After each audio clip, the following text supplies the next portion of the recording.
जाके ऑफिस में इन्होंने मुझे 4 घंटे की लाइन में क्यू में रखा।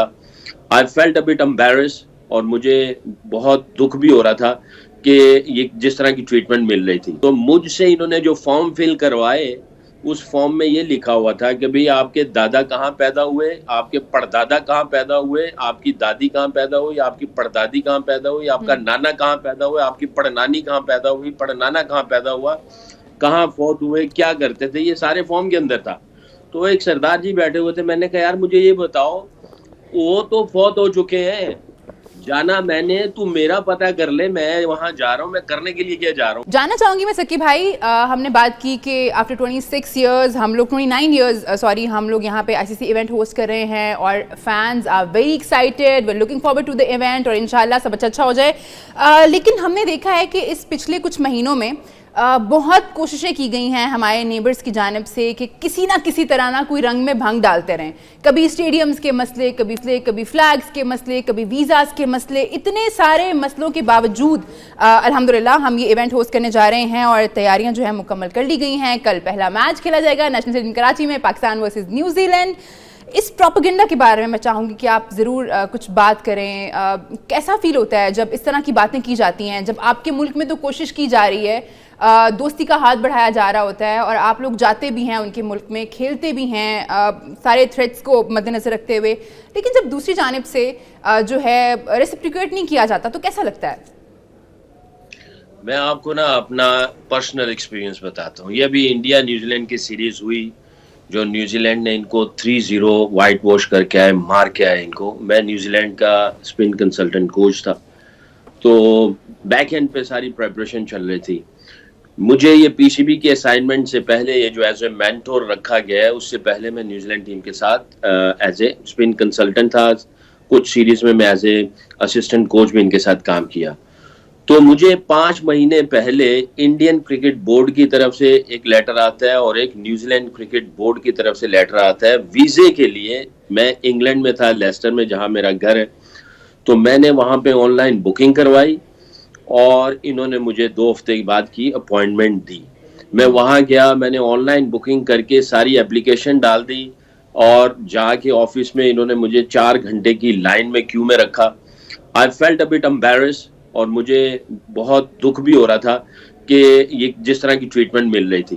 इन्होंने कहा जी ऑनलाइन है और आपको लाइन में लगना पड़ेगा। खैर एनीवे, मैं अपने काम करने में मसरूफ हो गया। 2-2.5 घंटे के बाद आया, एक बंदे को वहां पे अपने दोस्त को बताया हुआ था कि बताना मेरा जब नंबर आ जाए आधा घंटा पहले मैं आ जाऊंगा। मैं गया जब 3.5-4 घंटों के बाद, तो मुझसे इन्होंने जो फॉर्म फिल करवाए, उस फॉर्म में ये लिखा हुआ था कि भाई आपके दादा कहाँ पैदा हुए, आपके परदादा कहाँ पैदा हुए, आपकी दादी कहाँ पैदा हुई, आपकी परदादी कहाँ पैदा हुई, आपका नाना कहाँ पैदा हुआ, आपकी पड़नानी कहाँ पैदा हुई, पड़नाना कहाँ पैदा हुआ, कहाँ फौत हुए, क्या करते थे, ये सारे फॉर्म के अंदर था।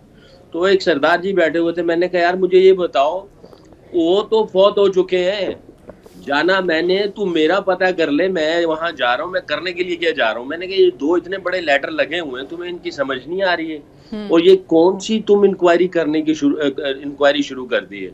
यू वोंट बिलीव, मैंने कहाँ कहाँ फोन नहीं घुमाए, किस किस को रिक्वेस्ट नहीं की। इंडियन क्रिकेट बोर्ड का लेटर, न्यूजीलैंड क्रिकेट बोर्ड का लेटर, और इनको मैंने कहा कि आप इसको करें, कोई हेल्प नहीं किसी किस्म की, कोई उन्होंने कहा जी क्यू में लगा हुआ है। 3-3.5 महीने तक इसी तरह रहा। समहाउ द अदर मुझे पीसीबी की तरफ से ऑफर आ गई, मैंने उसको रिफ्यूज किया। इन्होंने मेरी फीस भी ले ली और इन्होंने कोई जवाब भी नहीं दिया, एक्नॉलेजमेंट का लेटर भी नहीं, कोई मैसेज या ईमेल आई, और उसके बाद उन्होंने कहा जी थैंक यू, खत्म। और अभी तक उसका आपको कोई जवाब नहीं मसूल हुआ है? कोई जवाब नहीं। इस तरह की ये ट्रीटमेंट देते हैं। अब जनाब ये चू चू चाचा लगाई हुई है इन्होंने, इनके नाज नखरे खत्म नहीं होते हैं और हम इनके साथ अभी भी गुन गा रहे हैं इनके। और जनाब हमारे जो पब्लिक में बैठे लोग, बच्चे जो है कहते हैं जी विराट कोहली आ जाए, बुमराह आ जाए, तो हम उसको देखना चाहते हैं, हम उसके फैंस हैं। पाकिस्तान की तरफ से मिन्नतें हो रही हैं, हर बच्चा जो है वो चाह रहा है इनको देखने के लिए, और इनके नखरे खत्म नहीं हो रहे हैं। पता नहीं ये कौन सी दुनिया में रह रहे हैं और ये पता नहीं क्या करना चाह रहे हैं। क्या ये हमेशा इसी तरह रहेंगे? इन्होंने कब सुधरना है, कब इनका माइंडसेट चेंज होगा? भाई कब आप जो है वो थोड़ा सा दिलों को खोल के रखेंगे, दिमागों को खोलेंगे, कब वुसअत आएगी, कब इंटेलिजेंट होंगे, कब वाइज होंगे? टाई शाई लगा के और जनाब थोड़ी बहुत अंग्रेजी बोल के आप समझते हैं आप जो है वो सिविलाइज्ड हो गए, तो आपको बहुत कुछ पता चल गया दुनिया का, आप बहुत अच्छे इंसान हैं। क्योंकि इस तरह की जिंदगी गुजारनी है आपने, किस किस्म के आप छोटी छोटी बातों पे चीखो पुकार लगाई हुई है आपने। आप जनाब एक अलहदा अपना सिस्टम बना दिए जी, हम जाके उधर खेलेंगे दुबई में, हम पाकिस्तान नहीं आएंगे, हमारे झंडे भी लगाओ, हमारे झंडे भी नहीं लगने चाहिए, और अजीब अजीब सब और फिर प्रोपेगेंडा। वीजास का इशू, हमारे लेजेंड्स को अगर वीजा नहीं दिए जा रहे हैं तो हमारे सहाफियों को भी नहीं दिए गए थे जब आईसीसी का टूर्नामेंट हुआ था लास्ट इंडिया में, तो हमसे डिमांड्स की जा रही हैं कि हमें तो दिए जाएं, हमारे फैंस को भी दिए जाएं, हमारे जर्नलिस्ट को भी दिए जाएं, हालांकि आपकी टीम नहीं आ रही है पाकिस्तान। कुछ भी, ये तो अजीब किस्म का इनका एटीट्यूड है। और मैं तो ये समझता हूँ कि आईसीसी को इसके ऊपर देखना चाहिए, पाकिस्तान को फर्मली स्टैंड लेना चाहिए इसके ऊपर, इनको सबक सिखाना चाहिए किस किस्म का ये एटीट्यूड बना के बैठे हुए हैं। I felt so bad honestly. मैंने बर्मिंघम में एम्बेसी के अंदर फोन किया और जो उनके लोकल जो पॉलिटिशियंस थे उनसे भी रिक्वेस्ट की कि यार मैंने जाना है, ये इस तरह सिचुएशन चल रही है। उन्होंने कहा जी आप इसको ईमेल डालें, उसको मुझे ईमेलों पे डाले रखा। मुझे इतना अफसोस हो रहा था कि मैं जाऊं ही क्यों, मुझे जाने की क्या जरूरत पड़ी है। बट ऑब्वियसली न्यूजीलैंड के साथ मेरी कमिटमेंट थी, उनके भी हाथ बंधे हुए थे, उन्होंने कहा we can't help you from there. और इंडियन क्रिकेट बोर्ड सिर्फ एक लेटर दिया, उसकी भी कोई हैसियत कोई बुकत नहीं थी। वो दोनों लेटर मेरे पास पड़े हुए हैं, वीजा कोई नहीं मिला, विदड्रॉ किया, पासपोर्ट लेके मैं वापस आ गया और फिर मैं पाकिस्तान आया इधर। तो इस तरह की ट्रीटमेंट, इस तरह की बिहेवियर, ये तो एक शोबा है, हर शोबे में इसी तरह कर रहे हैं। और इनको जो है ना, मेरा ख्याल है बैठ के इनकी काउंसलिंग करनी चाहिए इन सब की, कि अपना जो है ना बिहेवियर ठीक करें। टॉप 8 टीम्स जो हैं ओडीआई रैंकिंग की, वो इस मुकाबले में मद्दे मुकाबिल होंगी। इन टीम्स को 2 ग्रुप्स में डिवाइड किया गया है। ग्रुप ए में बांग्लादेश, इंडिया, न्यूजीलैंड और पाकिस्तान है, जबकि ग्रुप बी में अफगानिस्तान, ऑस्ट्रेलिया, इंग्लैंड और साउथ अफ्रीका जो है वो मद्दे मुकाबिल होंगे। अब देखना यह है कि कौन सी टीम कितना अच्छा कर पाती है। इंजी भाई, टॉप 8 टीम्स और ये शानदार मुकाबला जिसका कल से आगाज होने जा रहा है, पाकिस्तान को अपना पहला मैच खेलना है न्यूजीलैंड से, और न्यूजीलैंड से अभी हमने जो ट्राई सीरीज़ में 2 मैचेस थे हमारे और हम दोनों में अच्छा नहीं कर पाए हैं। तो लगता है कि ये वाला जो प्रेशर है वो आप अगले टूर्नामेंट में लेके जाते हैं, प्लेयर्स माइंड में होता है कहीं ना कहीं, या फिर जब आप नए टूर्नामेंट में जाते हैं तो पुरानी चीज़ें भूल जाते हैं बिल्कुल? असल में तो भूल जाना चाहिए, लेकिन मेरे ख्याल में इतनी जल्दी जहन से निकलेंगी नहीं। होता नहीं है ना, ये होता नहीं है, क्योंकि जी आप अगर एक टीम विनिंग के तौर पे अगर जिस टाइम इंटर होती है तो उसकी बॉडी लैंग्वेज सारी चीज़ें बिल्कुल डिफरेंट होती हैं। एक आप 2 मैचेस उसी टीम से पिछले एक वीक में हारे हुए हो तो उसका इफेक्ट ज़रूर आता है।